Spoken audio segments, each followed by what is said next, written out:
So, after getting the origin to Annabelle, and the origin to the origin to Annabelle, we now finally come to not quite the present, but like a midquel kind of, because I think this takes place in between the first Conjuring and the second Conjuring.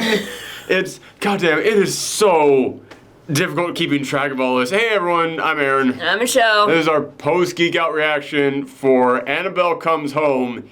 And yeah, this, oh God, I don't even really know where to begin on this thing. But if you've been following the Conjuring franchise, I know that many of the people out there who are fans of that franchise, they've been waiting on Conjuring 3. So it's weird that we're getting Annabelle 3 before Conjuring 3, but when you watch this, it actually kind of is like Conjuring 2.5 or Conjuring 1.5, because as far as I can tell, it takes place in between the first two Conjuring films. Yeah. This is about as confusing as the Kingdom Hearts It kind of is. Yeah, it really is. We're never going to get to Conjuring 3. They're going to introduce some time travel. Oh, yes. And then yes, Annabelle, your heart was made of darkness, but then the doll got its own heart that was full of more darkness, and with the darkness... I can't even make that joke anymore. I've done that joke too many times. We're not doing that anymore. Peach wants attention. Yes. Peach wants to talk about spooky dolls, too. Yes. Because that's the theme this summer, apparently. Well, Toy Story 4 wasn't all that spooky. No, it wasn't spooky, but yeah, living dolls. We'll go with that. This is... I don't know how I feel about this movie. I really don't, because I keep talking about how weird it is with the timing of it and where it falls into the timeline. But the weirdest part of this is that this almost feels like the Conjuring universe's version of Endgame. Except it feels like if Marvel made Endgame after making only like 2 Captain America movies and an Iron Man film. And all of a sudden you got like Black Panther showing up. It's like, who the fuck is this guy over here? What's going on right now? Because this film, basically, it starts off with where that scene in The Conjuring ends, where it shows them finding Annabelle and being like, all right, well, we have to take her with us and we'll keep her protected so she can't harm anyone. And then it shows the trip back home for the Warrens, getting home with the doll, but then they start seeing the doll, something is going on with it. It's a conduit for other spirits. It calls out other spirits. And then they get there and they give like a backstory to the glass case that they put in. God damn. Like, did they like put like a special magical seal on it, or like? Well, they have a priest bless it, but like they have like the glass is apparently made from a church that had burned down or something. Or yeah, they think a lot of stuff out. Which makes me really wish that we got other Conjuring films aside from just Annabelle.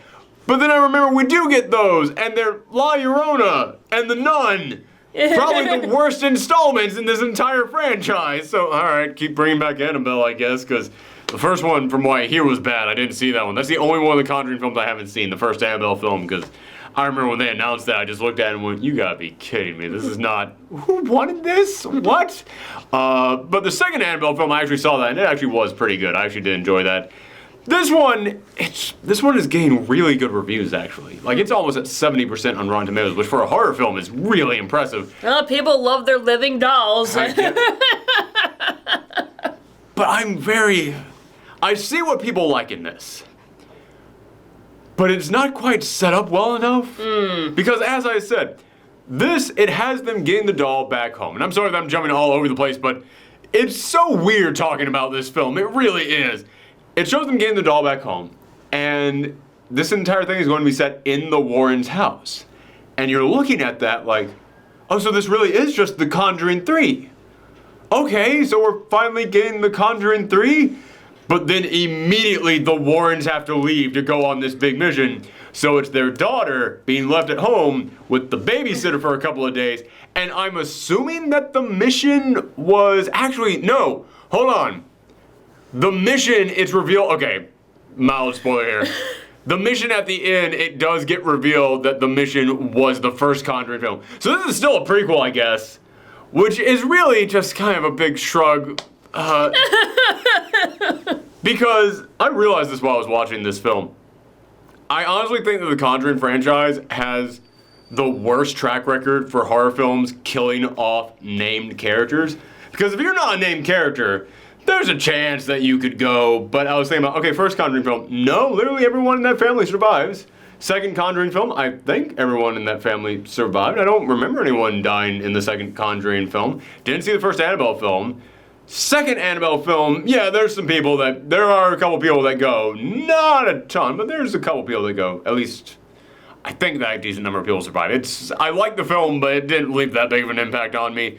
But then The Nun, like only one person dies in that. Then La Llorona, only like 2 kids at the very beginning of the film who had names die off. Everybody else is just fine in that. So in this one, it's set before the first Conjuring film, like right in front of the first Conjuring film. And you're looking at it like, well, I know the daughter survives. So the babysitter dies, and the babysitter has a friend who comes over, and her friend is basically, if you took Mila Kunis and Aubrey Plaza and put them in that like fly teleportation machine, it is stunning how much she resembles the two of them just smashed together.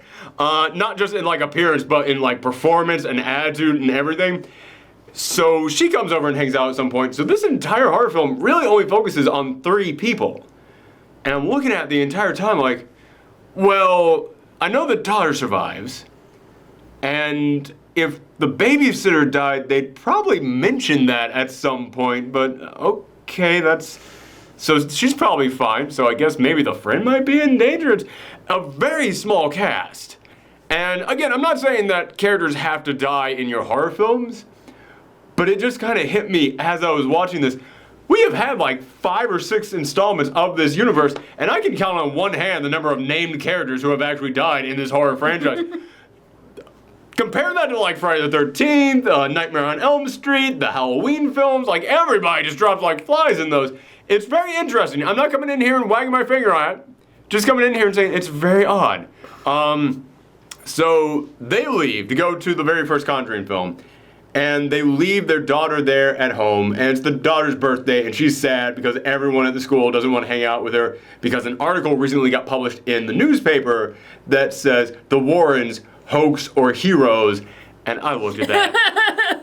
Y'all know my relationship with the Warrens. Hoax. I just looked at it like, dude, the only way that I can enjoy the Conjuring films is if I completely separate from my mind that these were actual people. And we know, because it is very well documented, they are huge hoaxsters. They are just massive con artists. We know that. It is well documented. Don't come in here and try and remind me of that in the movie. I'm trying to separate reality from fiction on this one.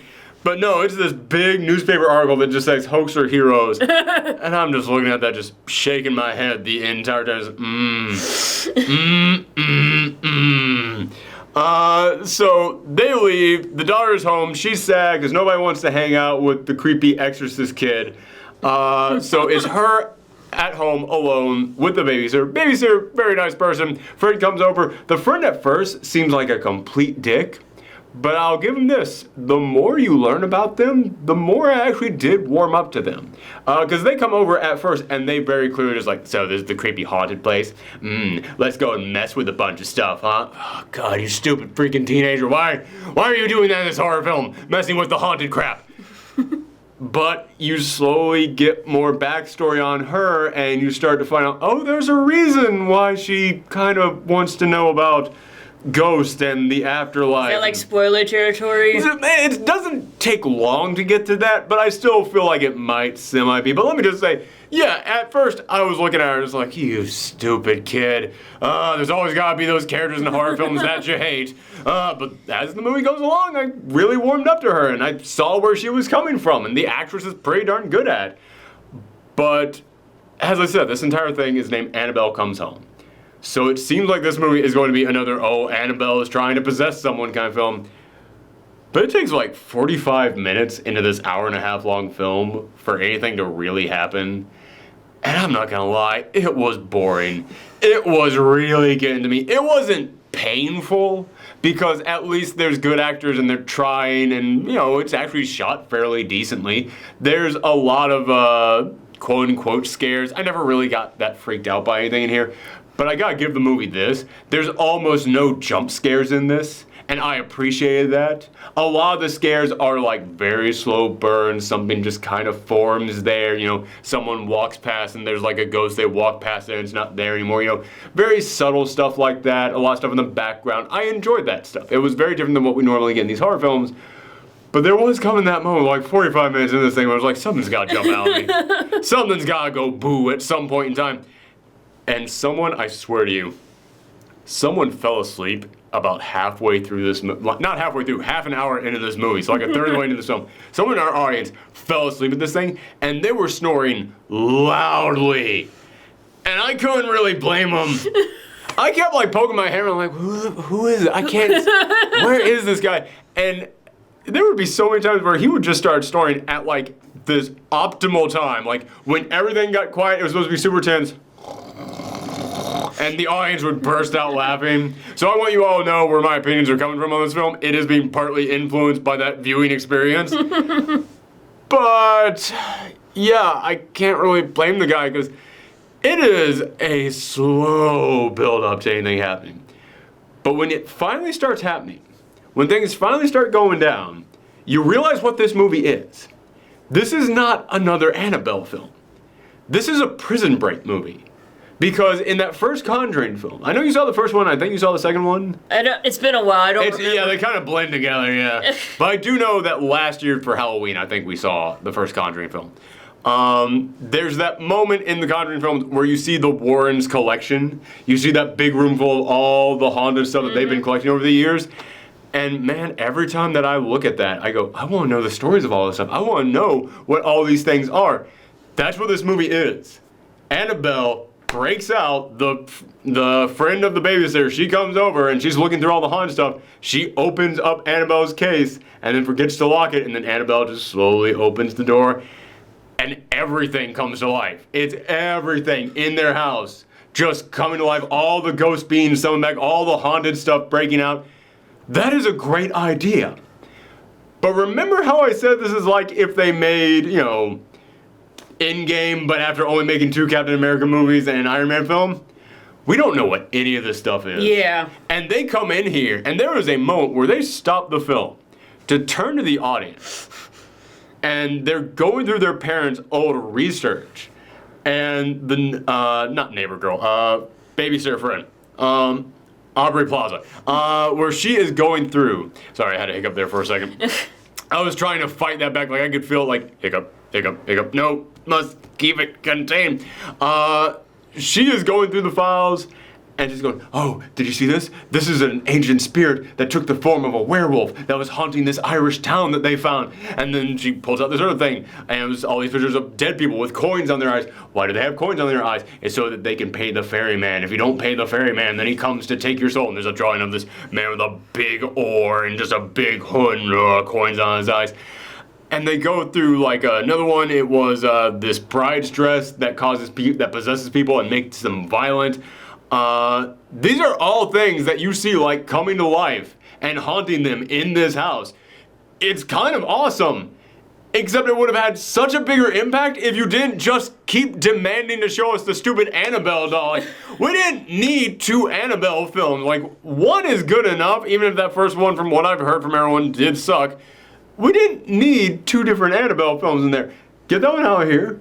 Make a film about any of these other things that you just named, and then when it starts coming to life, we would have had such a bigger impact because we would remember all the terrible stuff that did. So yeah, it doesn't quite have the impact that they needed to have, but they do some creepy stuff with these things. Like I said, everything has a really slow build-up, and that did kind of get boring at times. I'm not gonna lie, I looked at my phone, I looked at the clock a lot during this thing. Yeah, I kept going, okay, so like clearly like half an hour has passed since the last time I checked my phone. 10 minutes. Oh dear God. And it's just because once everything starts breaking out, it is basically 45 minutes of, oh, what's that? Oh, what's that thing over there? Like slow noise. And it's not like a lot of other horror films that I've seen where you have like a decent chunk of, oh, what's that? Oh, what's that? And then it's nothing. Or, oh, what's that? oh, what's that? Bah! It's a nice like balance in between the two, where it's, oh, what's that? And then like very small thing moves, very subtle sound, and I prefer that a lot to, excuse me, I prefer that a lot to, the jump scares. I prefer that a lot to just nothing happening, but it still just takes too long to get to them. It's still, they needed to like ramp it up just a little bit. So yeah, I was bored through a pretty solid chunk of this film. But I gotta admit, when they did actually have scares in here, they were some pretty good stuff. Like they do something really impressive with like one of the first ghosts that appears, where you see it walking past the windows, but then you see it walking past things that aren't windows, that I won't go into too many details to spoil it, but I was looking at that going, that's pretty damn creepy right there. Or there's a moment where the friend actually gets trapped in the room with all the crazy things in there, and she can't get out of it, and you just know every single thing in here is an evil spirit that's coming to life. And there's a TV that she finds in there, and the TV reflects her, and it shows what she's doing in there, but it shows it about 5 seconds in the future. That's genius! That is actually a great setup for scares. What they do with it, they could have gone further. They didn't really do enough with it, but the idea of it alone and what they do with it was still impressive to me. And that's kind of how this film is. There's a whole lot in there that I'm just looking at my watch, just going, all right, come on, man. Wrap it up, B. Let's go. Come on. But when it gets to something, it's pretty damn good. And that's what makes this film really kind of frustrating, is that I would be sitting there the entire time going, yeah, there is no point in watching this film. This thing is a snooze fest. Oh, that was pretty cool.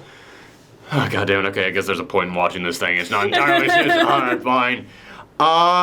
So yeah, I can see why this has gained such good reviews, because when the movie's good, it's good. But God, it takes way too long getting to when it's good. Also, it is so weird to me that this is called Annabelle Comes Home. Annabelle really is hardly in this thing at all. And it's what makes me wish that this had been like Conjuring 3 and we had gotten several other films about all the other things. Like, she just basically was there to, like, set off all the other things. Yeah, she's the one who comes in here, cuts the power to the prison, and all the supervillains start breaking out. That's what it is. It's, yeah, she's kind of, okay, not to do another Marvel comparison, but she's kind of Baron Zemo in Civil War. That guy who you barely saw at all in that entire film, but he came in at the very crucial moment to set shit up.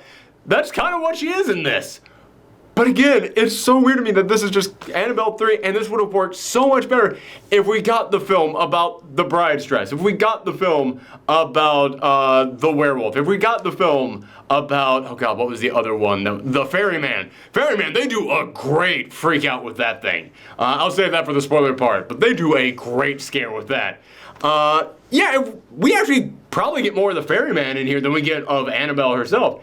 Annabelle, she basically, after they put the kid to sleep, Annabelle just curls up in bed next to her. And like you just see like one shot of her in bed as the babysitter checks on, like, huh, that's weird. I don't remember seeing that doll before. Puts it back down, leaves. Then like half an hour later, the kid wakes up and sees Annabelle next to her, and then all of a sudden, oh my goodness, it's Annabelle. But then even after that, it's all the other creepy demons all throughout this place. And again, those are the three big ones. It's the werewolf, it's the bride's dress, it's the ferryman. But again, like with the TV, there's little tiny things that you get in here every now and again that just shows you all the creepy stuff in here. And man, it's really damn cool.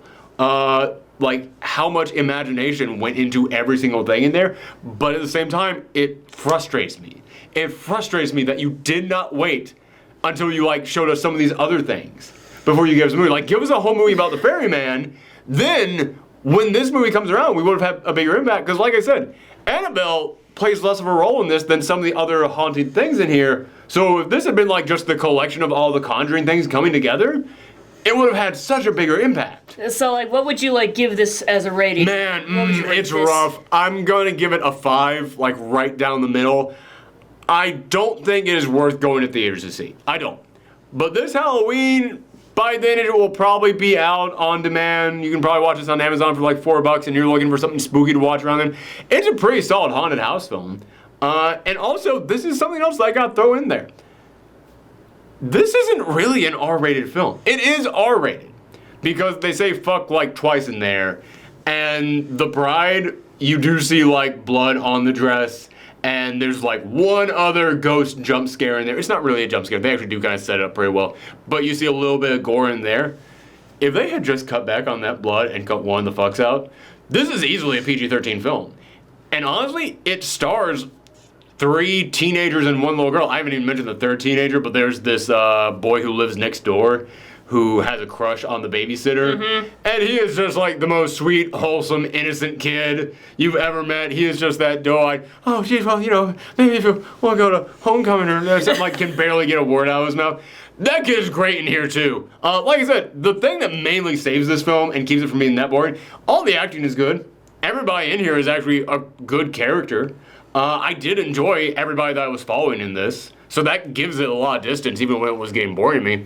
But like I said, this film, if you watch that Goosebumps movie that came out a couple of years ago, the one where R.L. Stein's creations just come to life and they're rampaging across town, this is basically that localized to one house and a little bit more extreme. This really feels like it could just have been a PG-13 movie, and it's kind of surprising that they didn't decide to go with that, but I applaud them for it, I guess. Yeah, it's weird. This seems like if there was such a thing as like a PG-13 plus, that's what this is. Because it's just slightly a hair above being tolerable for PG-13, but compared to other R-rated horror films, man, this thing is tamed.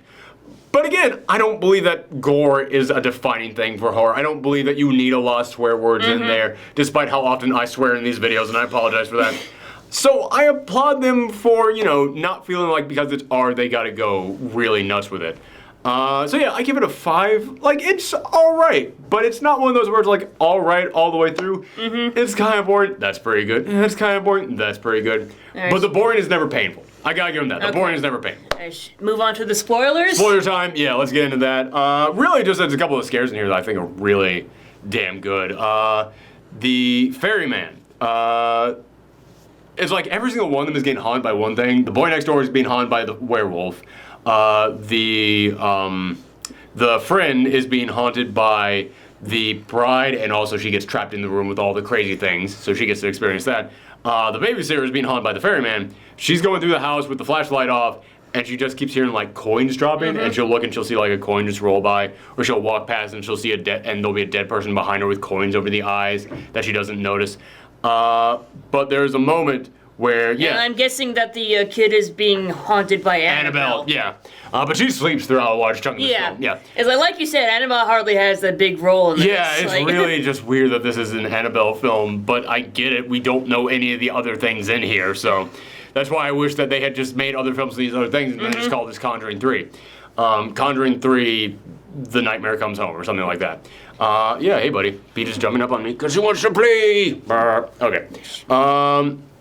So what was I saying? Oh yeah, so there comes a moment where she's following these coins that are dropping, and then, as I said, we've seen standing behind her these dead bodies with the coins over their eyes.